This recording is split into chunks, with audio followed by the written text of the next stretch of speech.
کتاب الایمان. امام مسلم رحمه الله د مقدمه بیان چخلاص کو هغه دیغه په حیثیت باندې و مخکې موږ تاسې اهتمام ذکر کړو چې اسناد من الدین ده. نو دیغه اهمیت په باره کوم څه خبره د مقدمې په شکل په اسناد کې کوله. اوس عین مقصد ته راځي. په مقاصدو کې لوی مقصد اول ایمان ده، احکام فرع د ایمان دي. نو بحث د ایمان کې د ایمان په مسله کې په غور اورئ، ځکه چې دا مسله بیا په بخاري شریف کې را روانه ده. که دلته مو زده کړه نو کېدای شي هلته بیا دواري تفصیل نه پکې وکړو. یو عنوان ده په دواړو ځایو کې، نو هغه حسب توفیق کوشش وکړو چې په غور یې واورئ. مخکې تر تشریح د معنا د ایمان لغتا او شرعا اول د فرق اسلامیه او بحث وکړو، ځکه په ایمان کې بیا د دغه فرق اسلامیه او بحثونه راځي. هغه فرق چې ځان منسوب کوي اسلام ته دوه قسمه دي په غټه کې: فرق مبتدعه، خوارج، معتزله، جهمیه، کرامیه، مشابهه، مرجئه، ټول مجموعه په مجموعه کې دا فرق مبتدعه فرق ضاله دي. کلی به تشریف ده په خپل منځ کې افرادو کې خود فرق موجود ده. د یو طرف ته فرق مبتدعه دي چې دو خبره بیا په ایمان کې وروسته را روانه ده. دوم طرف ته فرق حقه چې په اهل سنت والجماعت کې هغه تعبیر کېږي. اهل سنت والجماعت څلور ډلې: محدثین کرام، اشاعره، ماتوریدیه، صوفیه. محدثین کرام په لویه کې عقاید د امام احمد بن حنبل رحمه الله تشریح کوي، تفسیر کوي، دغه خلکو کې دي. اشاعره د امام مالک صاحب او د امام شافعي صاحب د عقاید تشریح او توضیح کوي. ماتوریدیه د سیدنا امام ابو حنیفه رحمه الله د عقیدې تفسیر او تشریح کوي. د اشاعره مشر ابو الحسن اشعری دا په اصل کې معتزلي و. د ابو علي جبائي خاص شاګرد او د مسلک د اعتزال لپاره خصوصي مناظر و. یو وخت روژه راغله، په روژه مبارکه کې اعتکاف کوي، ټوله مکمله میاشت روژې اعتکاف وکړه. په اولو لسو شپو کې د اعتکاف ان حضرت صلی الله علیه وسلم په خوب باندې ویني. ان حضرت صلی الله علیه وسلم ورته د ده نوم علي ده، کنیه یې ابو الحسن. یا علي انصر المذاهب المرویة عني فإنها الحق. ای علي ته د هغه عقاید او مذاهبو چې د ما نه روایت شوي د هغو نصرت وکړه، هغه حق دی. دی وایي چې زه راویښ شوم نو ډېر پریشانه شوم چې د پیغمبر علیه صلات وسلام د ما نه د څه مطالبه غواړي. دومه عشره کې نو خیال مې دا و چې زه به د نبي علیه السلام د احادیثو صحیح محملونه بیانوم.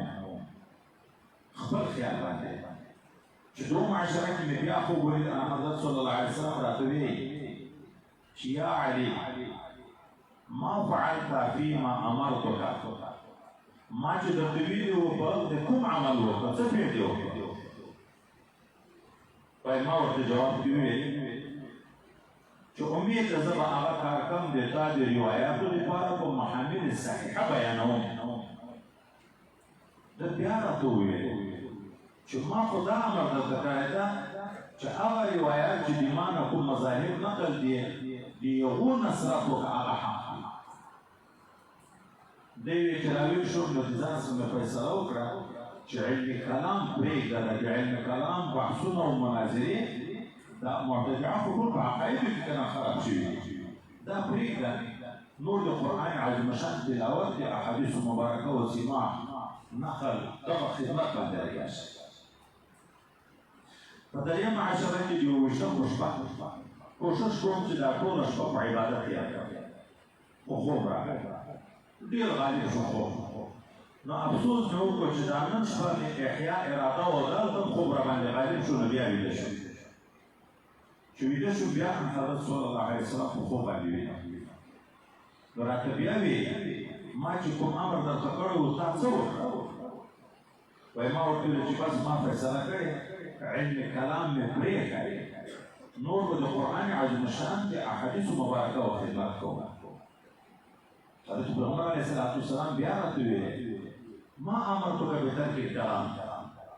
ولكن امرتك بنسل المذاهب المريضه عني فانها الحق ما خد علم الكلام ببريفو حکم نه درته کړی هغه مذاهب چې د ایمان مولوي دي د یغو نصرت وکړه د یغه حکم درته کړی وایي دلته په خوب کې پوه شو چې راته ویل چې د اهل سنت والجماعت تابع شه نو وایي ورته ومې ویل چې دېرش کاله ما د معتزله او د عقیدې لپاره خدمت کړی نو زه په دا یو خوب څنګه پرېږدم د کم نفس چې په خوب ولیدې په خوب کې راته امر کوي زه دا څنګه پرېږدم یعنی زه عاجز یم پرېښی نه شم پیغمبر صلی الله علیه وسلم راته ویل که د ما دا یقین نه وای چې الله تعالی د تا نصرت کوي زه به نه وم درنه جي شوی دلایل به مې ټول درته بیان کړي وو خو د ما یقین ده چې خدای پاک د تا نصرت کوي ته فیصله د دې وکړه چې د اهل سنت والجماعت خدمت به کوم چې راویښ شوم زړه ته مې خدای پاک د اهل سنت والجماعت طرف ته شرح صدر نصیب کړی و او د معتزله او د عقیدې بطلان خدای پاک راته ښکاره کړ نو بیا راغی په جامع جومات کې د خلکو د وړاندې د مسلک د اعتزال نه توبه وایسته او د یو نه بعد بیا د متکلمینو د اهل سنت والجماعت یو امام او مقتدا جوړ شو د ماتوریدیانو چې موږ یو د دغو مشر محمد ابن محمود المنصور الماتوریدي دغه مشر ده چې ابو منصور الماتوریدي باندې لقب باندې مشهور ده د ماوراء النهر د سمرقند علاقې ده په دریو واسطو د امام صاحب شاګرد ده د فقه د ابوبکر جوزجاني نه حاصله کړې ابوبکر جوزجاني د ابو سلیمان جوزجاني نه حاصله کړې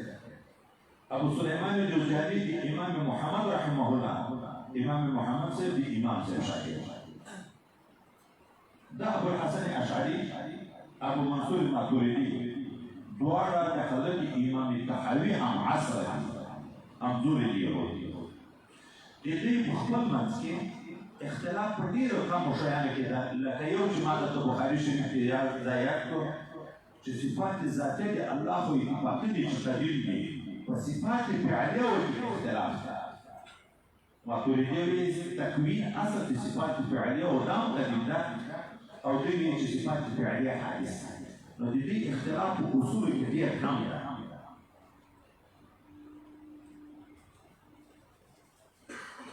څلورمه ډله د صوفیاو ده محدثین کرامو باندې سمع او نقل غالب دي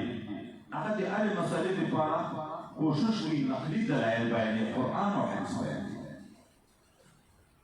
متکلمین جمع بین العقلیات والنقلیات کوي مثلا ثابتین نقلی دلیل هم وایي عقلي هم وایي خو دې دا معنا نه ده چې دې مسله په عقلي دلیل ثابت دي نه مسله خو ثابت دي په نقلي دلیل خو عقلي دلایل د تایید لپاره ذکر کوي او که چاته په نقلي دلایلو کې څه عقلي شبهې پیدا کېدې دوی بیا په عقلي دلایلو سره د یو شبهو نه دفاع کوي جواب کوي او صوفیان کرام چې دي په یو باندې اشراق نوري غالب ده ډېر مسائل په کشف او الهام باندې حاکم څلور سره د اهل سنت والجماعت لري دي او هغه فرق المبتدعه دي دا اجمالا اول مناقشه ذکر کړه چې په ایمان کې بیا دغه خبرې را روانې اوس نو راځو مسلې د ایمان ته ایمان په لغت کې چې ته وایي په شریعت کې چې وایي ایمان په لغت کې ماخوذ دی امن نه اطمینان دی ویل کېږي دا لفظ ایمان دوه قسمه مستعملېږي متعدي بذات متعدي په واسطه د حق جاه متعدي چې بذات وي په خپله بیا کله یوه مفعول ته متعدي وي کله دوه مفعولو ته متعدي وي خو په دواړو صورتونو کې په معنا د ازالة الخوف چې متعدي بذات وي په معنا د ازالة الخوف آمنته غیري یو متعدي یو مفعول ته دوه مفعولو ته آمنته دته مې اطمینان ورکړو خوف د ده مې زائل کړو یا مې د بل نه پناه ورکړه آمنته غیري د یو نه مې مطمئن کړو چې په تا کار نشي درلودی نو په لغت کې چې په خپله متعدي وي په معنا د ازالة الخوف او کله دا ایمان ماده متعدي په واسطه د بې ګرځي آمنتو بالله کله بې په ذات داخله کله آمن الرسول بما انزل الیه په صفاتو په احکامو باندې داخله چې متعدي په واسطه د بې وي بیا په معنا د تصدیق راځي اوس په دغو دوو معنو کې چې ازالة الخوف او تصدیق ده آیا یوه حقیقي بله مجازي ده که دواړه حقیقي دي څوک چې دواړه معنا حقیقي دي صرف استعمال کې فرق شو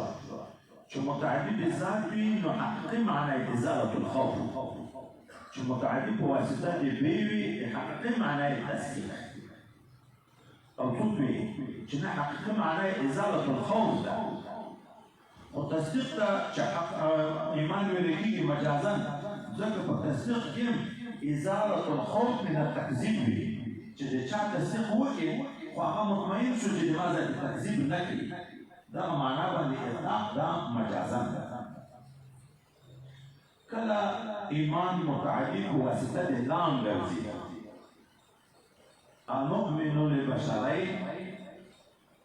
فرعونیان ویل د موسی علیه السلام او هارون علیه السلام د دغو دوو موږ منقاد شو او د دوی ټول قوم د موږ غلامان نو چې په متعدي په واسطه د لام شي بیا په معنا د انقیاد راځي او کله ایمان ماده متعدي په واسطه د علا ګرځي ما من نبي الا اعطي ما مثله آمن علیه بشر هیڅ نبي نشته مګر همدو ته داسې معجزه ورکړل شوې ده چې په هغو باندې اعتماد کړی مخلوق دلته بیا په معنا د اعتماد راځي خو دا تعداد د ایمان په الله دا ډېر قلیل ده حتی څوک یې صرف په دغه یو حدیث کې راغلی ایمان په معنا د ازالة الخوف په معنا د تصدیق په معنا د انقیاد په معنا د اعتماد په لغت کې بیرته به اجمالاً ویل په څلورو معنا باندې راغلی په شریعت کې ایمان چې شي ته ویل کېږي شرعي معنا یې څه ده نو دلته هم دغسې مختلف تعریفونه دي لکه په لغوي معنا کې چې څلور قوله موږ وکړل په شرعي معنا کې هم داسې مختلف اقوال دي جمهور علما وایي ایمان هو التصديق بما علم مجيء رسول الله صلى الله عليه وسلم به ضرورة تفصيلا فيما علم تفصيلا اجمالا فيما علم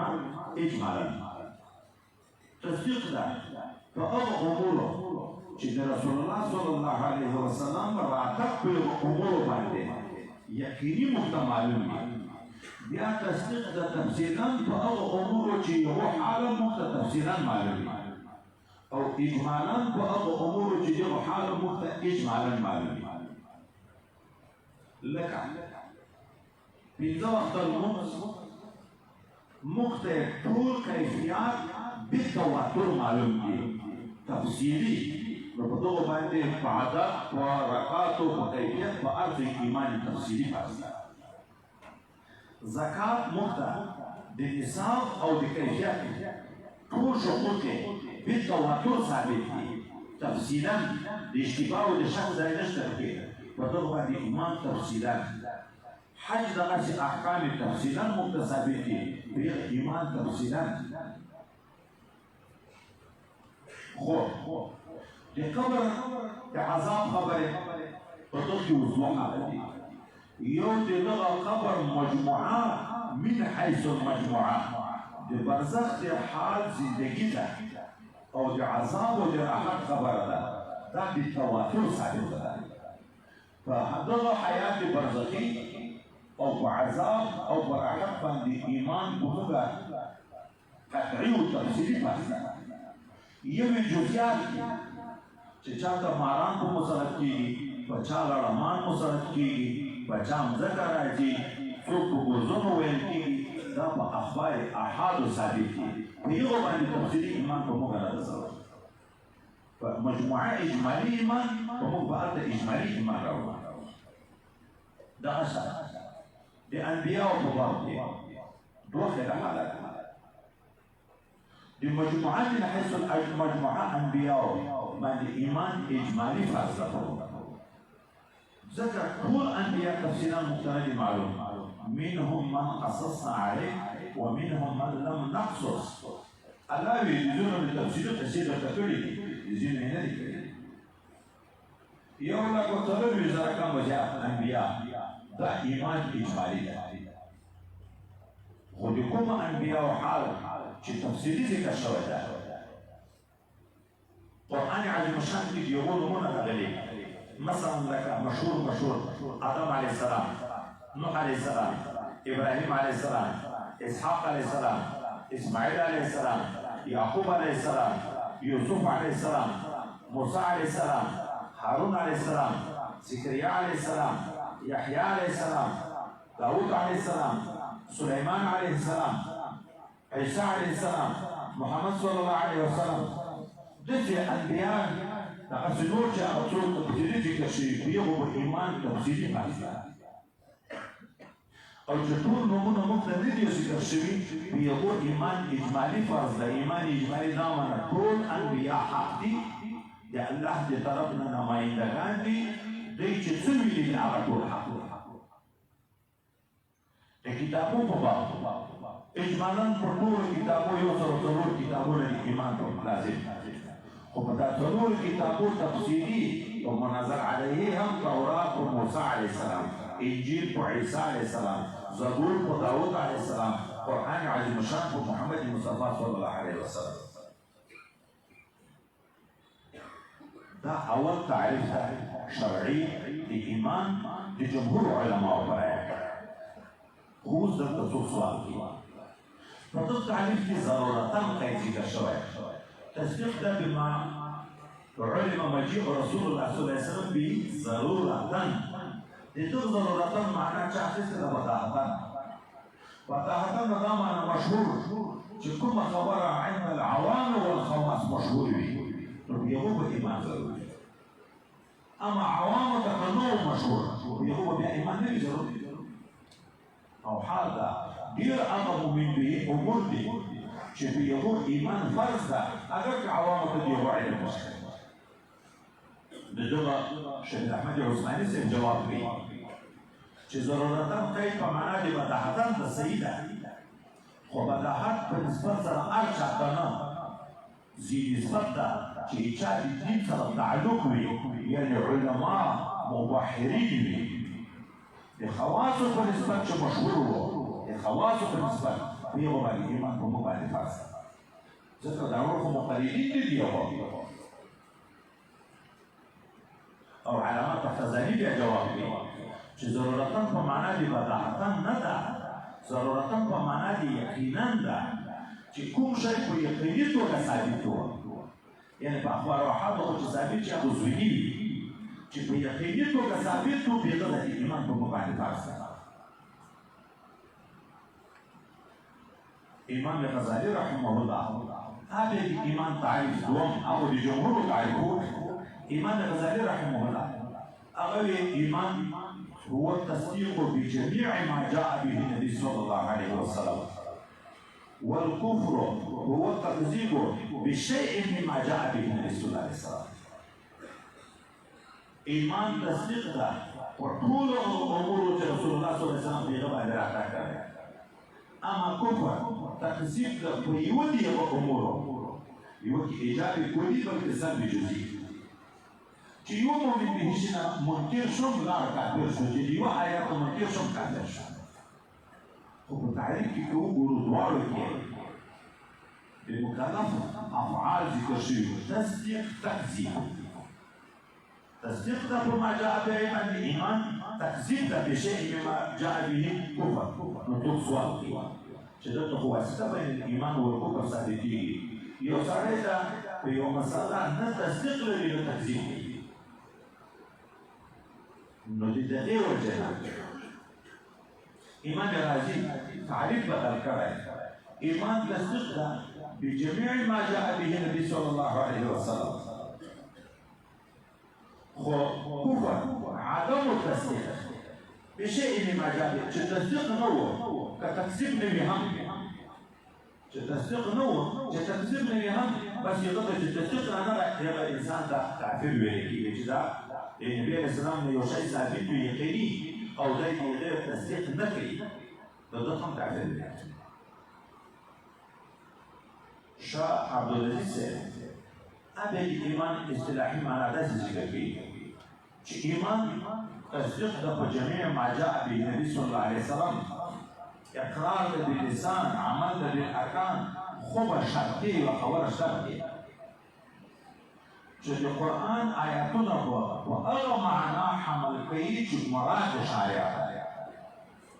که سړی اقرار هم کوي، تصدیق دعوه هم لري، خو د قرآن تعویل خلاف د مراد شارع کوي، هغه ته مؤمن نه لري. لکه اوس مثلا قرآن عظیم شان کې د جنت او د دوزخ خبرې ذکر شوي دي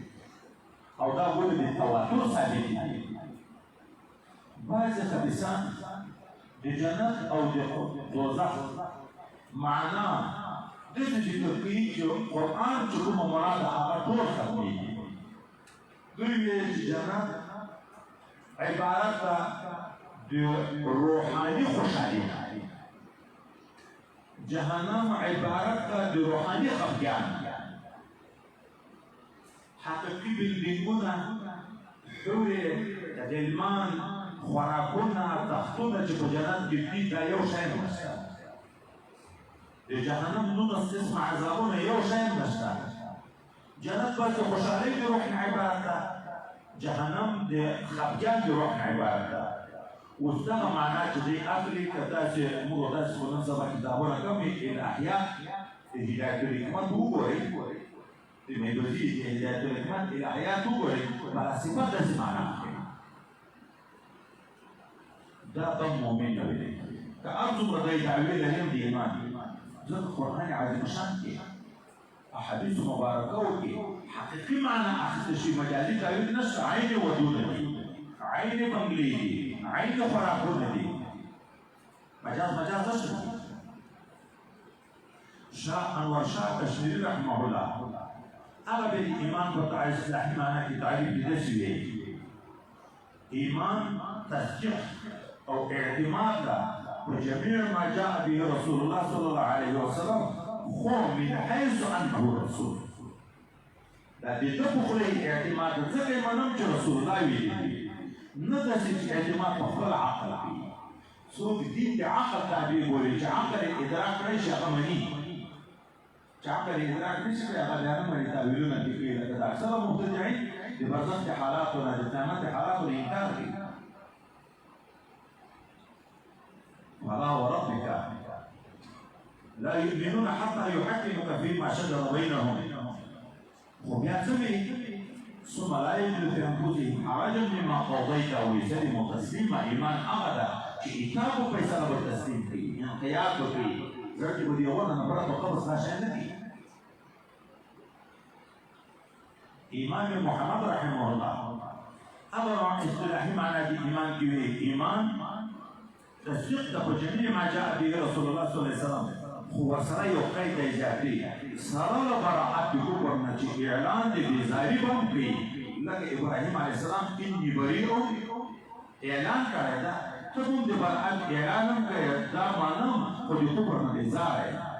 د شرکیاتو نه بېزاره دا د بېزاري خبر به مخصص دی او حضرت شیخ عبدالقادر جیلانی قاضی ثناء الله پانیپتی حضرت شاه ولی الله محدث دهلوي دا درې جامې یو صورت ایمان ده یو حقیقت ایمان ده ابیا په دې عنوان وی صورت ایمان دا د مشهور علماء ذکر دي تصديق بالقلب اقرار باللسان عمل بالاركان والجميع ما جاء بالتصديق كي اقرارهم كي عملهم كي دا هو صورت الايمان ده حقيقه الايمان بقصده ابدا رسول الله صلى الله عليه وسلم حديث مبارك يقول لا يؤمن احدكم حتى تكون هواه تبعا لما جئت به سړی تر څو مؤمن شي جوړېدی چې د ده خواهشات تابع د هغه څه نه یې ګرځېدلي چې ما راتګ وکړی چې تصوفو کې د دغه نه تابع کېږي په دې چې امور شرعیه تبعیه وکړي لکه موږ د لوږې په وخت کې خوراک ته شوق کېږي موږ د تندې په وخت کې چیکاک ته شوق کېږي د ګرمۍ په وخت کې مو پکې و ایسي ته شوق کېږي چې عبادت وقت راځي دا عبادت دغه څه شوق کېږي نبی علیه السلام د شعبان په سر کې نیازي شروع کړ رمضان مبارک را روان ده ولې د مخکې نه دا فضایل ذکر کول د دې لپاره چې د خلکو شوق جوړ شي عظمت پیدا شي عبادت نه بیا ستړي کېږي نه لکه د لوږې په وخت کې چې په خوراک خوند اخلي د تندې په وخت کې په چیکاک خوند اخلي د ګرمۍ په وخت کې په ایسي او پکې دغه باندې خوند اخلي چې د ایمان په امورو داسې خوند واخلي او دغه حقیقت خدای پاک خواصو ته نصیب کوي دا پیدا کېږي چې پیدا کېدی نه ورته کېدو نه بیا امر نه په کېدو نو ځکه یا ایها الذین آمنوا آمنوا یا ایها الذین آمنوا بیا ته آمین امر په هغه څه کوي چې هغه په متصف دي تحصیل حاصل راځي که نه راځي یو مؤمن بولي یا ایها الذین آمنوا چې ایمان خوشته بیا ورته مؤمن ایمان راوړه مؤمن ایمان راوړه تحصیل حاصل دا معنا دا صورت ایمان چې په تاسو کې موجود ده حقیقت ایمان په ځان کې پیدا کړي ووضعنا عنك وزرك تفسیر کې راځي چې خدای پاک تکلیف کې عباداتو د پیغمبر علیه السلام نه لرې کړ دلته مخکینیو صوفي کرام ویلي دي چې په صوفي داسې حال راځي چې تکلیف کې عباداتو ته ساقطېږي جاهل صوفیان نه دي پوه شوي په دا خبره د دې دا معنا چې کله د یو وخت پورې عبادت کوه چې هغه یقین دې جوړ شو بس د لمانځه د ضرورت نشته روژې د ضرورت نشته تکلیف ساقطېږي نه د دغه معنا دا نه ده د دا معنا دواړه ساقطېږي په عبادت کې خوند اخلي